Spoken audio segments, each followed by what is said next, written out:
Video like जरूर कर लीजिए और ऐसे वीडियो लगातार फ्री में पाने के लिए चैनल को तुरंत सब्सक्राइब कर लीजिए और बेल आइकन को जरूर टैप कर लीजिए ताकि आगे भी सारे वीडियो आपको मिलते रहे। यूट्यूब में फॉलो करते हैं तो प्लीज ये वाला फ्री टेलीग्राम चैनल जरूर ज्वाइन कर लीजिएगा। सारे नोटिफिकेशन सारे अपडेट यहीं पे आते हैं, ध्यान रखिए। दोस्तों इस वीडियो में RO ARO 2026 की संपूर्ण जानकारी प्राप्त करेंगे कि कैसा एग्जाम आता है, जो बच्चे नए हैं उनके लिए एग्जाम कैसा आता है, किन विषय से ज़्यादा आता है, एग्जाम पैटर्न क्या है, एलिजिबिलिटी क्या है, क्या क्या है और भर्ती कब आपको ये देखने को मिलेगी। ठीक है, तो सबसे पहले RO ARO की अगर बात करें तो इसकी वैकेंसी आपको 2026 में ही देखने को मिलेगी, जब अभी UPPSC कैलेंडर अपना निकालेगा।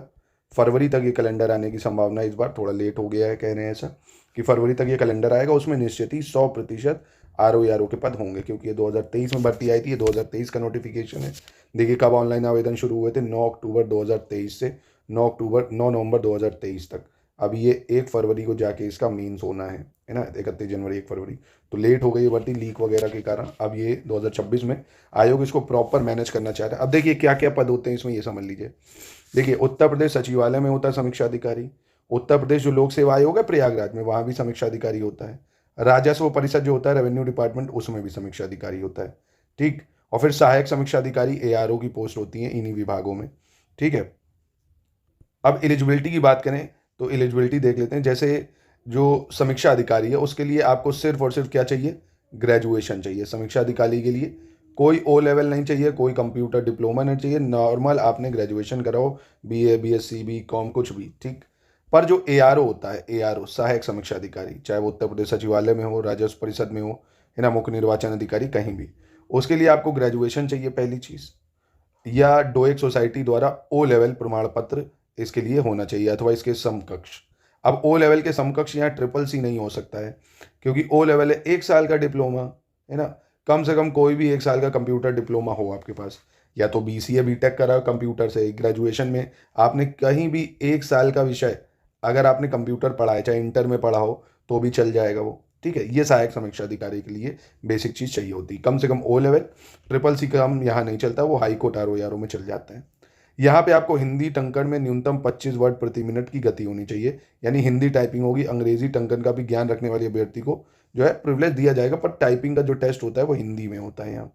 ठीक है, कुर्ती देव है, मंगल कुर्ती देव क्या बोलते हैं उसको, उसमें होता है। ठीक है, तो ARO के लिए ये पोस्ट एलिजिबिलिटी आपको चाहिए।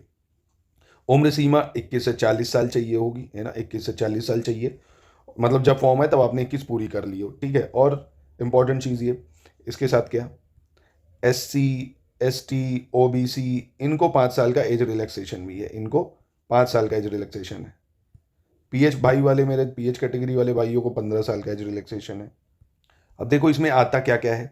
सबसे पहले इसमें GS का 140 नंबर का जो पेपर होता है और हिंदी का 60 नंबर का, है ना, एक ही दिन होता है, गैप मिल जाता है आपको। 200 नंबर का पेपर है, इसी से कट ऑफ बनता है आपका, है ना, इसी से पूरा कट ऑफ बनता है। अब वही history geography polity science current affairs UPG के यही है। आपको RO ARO निकालना है तो आप अभी से ही हिस्ट्री ज्योग्राफी पॉलिटी साइंस और करंट अफेयर्स, बस आपको ये पढ़ना है, ये समझ लीजिए। History geography polity science current affairs अभी से पढ़ना चालू कर दीजिए। और हिंदी के बस 6 टॉपिक हैं, 10-10 शब्द आते हैं, 10-10 क्वेश्चन आते हैं आपके, 60 प्रश्न टोटल होते हैं 60 नंबर के, यानी एक क्वेश्चन 1 नंबर का। 10 विलोम शब्द आते हैं, 10 वाक्यवर्तनी शुद्धि है, अनेक शब्दों के 1 शब्द 10 आते हैं, तत्सम तद्भव 10 है, विशेषण विशेष 10 है और पर्यायवाची 10 है। तो ये आपका 200 नंबर का प्री हो जाता है आपका। ठीक है, पूरी तैयारी SCS से कर सकते हैं आप। हमारे RO ARO के बैच हमने चालू कर दिए हैं 2026 के लिए। पूरा सिलेक्शन मटेरियल भी इसमें आपको मिलेगा, हर चीज़ का वीडियो क्लासेस मिलेंगी, टेस्ट सीरीज मिलेगी, पूरा टेस्ट से प्रैक्टिस करवाएंगे, डेली क्विज में आपको हम प्रैक्टिस करवाएंगे। एग्जाम आते आते हिंदी GS के कम से कम 8 से 9 हज़ार क्वेश्चन की प्रैक्टिस करवा देंगे, तो उसकी भी तैयारी मतलब पूरी आपको एक साथ ही मिल जाएगा। डाउट क्लियरेंस मिल जाएगा, जितना भी दिक्कत है आप टेलीग्राम पे ऐड कर देंगे, पूरे डाउट 24/7 आप हमारे एजुकेटर से पूछ सकते हैं। अब इसका मेंस की बात करें तो 400 नंबर का इसका मेंस होता है भाई, 400 नंबर का, जिसमें से 120 नंबर की वही GS है जो अभी आपने प्री में पढ़ी है ना। 140 की जो GS अभी आपने प्री में पढ़ी है, यही GS 120 नंबर की मेंस में है। सबसे अच्छी चीज़ ये MCQ बेस्ड है मेंस, है ना, यहाँ पे कोई भी डिस्क्रिप्टिव नहीं है। MCQ मतलब GS MCQ बेस्ड है।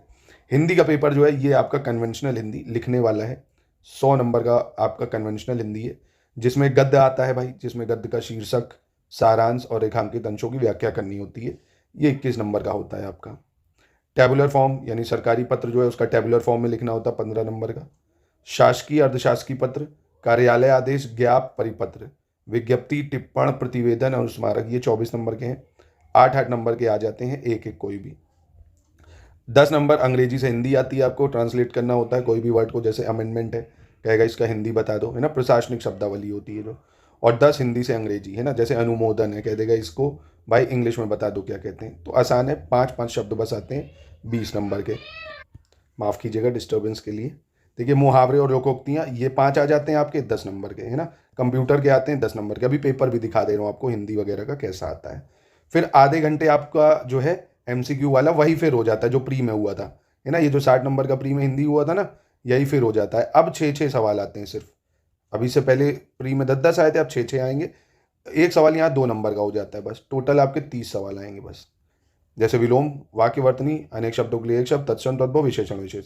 प्री में पर्यायवाची भी था, यहाँ पे पर्यायवाची हट जाता है। यानी कहने का मतलब है 180 नंबर का मेंस में वही है जो अभी 200 नंबर का प्री में आप पढ़ा है ना। 200 का जो प्री में पढ़ा वही 180 का मेंस है। 3 घंटे का आपको निबंध लिखना होता है। 120 नंबर के निबंध होते हैं, 40-40 के 3 निबंध होते हैं।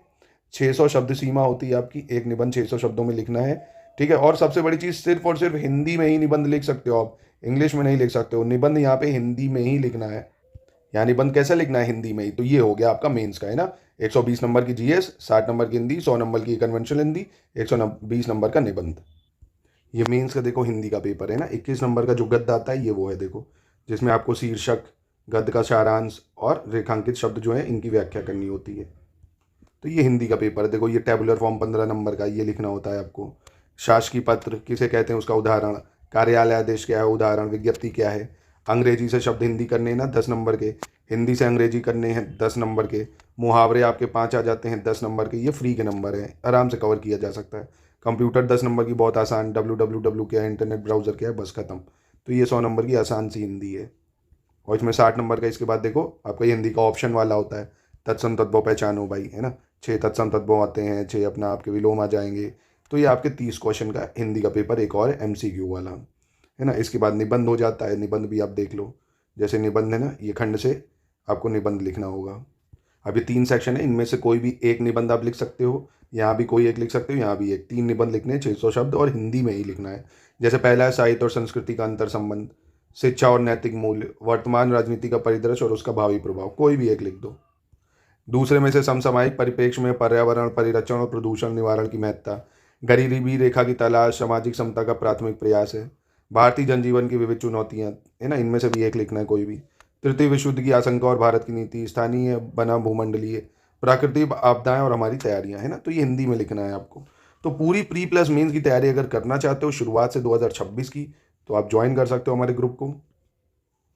ये दिए हुए जो नंबर है इन पे आप अधिक जानकारी के लिए कॉन्टैक्ट कर लीजिए। सब कुछ आपको वहाँ से प्राप्त हो जाएगा जितना एग्जाम के लिए ज़रूरी है। और भी कोई समस्या है तो आप कमेंट बॉक्स में पूछ सकते हैं। अभी से ही अपना हिस्ट्री, ज्योग्राफी, पॉलिटी, साइंस इसको पढ़ना चालू कर दीजिए। और हिंदी, है ना, हिंदी में यही टॉपिक पढ़िए जो ज़रूरी है बस। क्या, ये वाले विलोम, वाक्यवर्तनी, अनेक शब्दों के लिए एक शब्द, तत्सम तद्भव, विशेषण, विशेष, पर्यायवाची। अभी से ही अगर 10-20 मिनट भी पढ़ना चालू कर देंगे तो सब कवर हो जाएगा। पर दिक्कत यही है, आप लोग जब परीक्षा का फॉर्म आता है तब पढ़ाई चालू करते हैं, एडमिट कार्ड आ जाता है तब करंट अफेयर्स पढ़ना चालू करते हैं, तो यहीं फिर लोग पीछे रह जाते हैं। अभी से ही थोड़ा थोड़ा पढ़ना चालू कर दीजिए, अपना एक गोल बना लीजिए कि मुझे ये निकालना है, आराम से चीज़ें आपकी हो जाएंगी।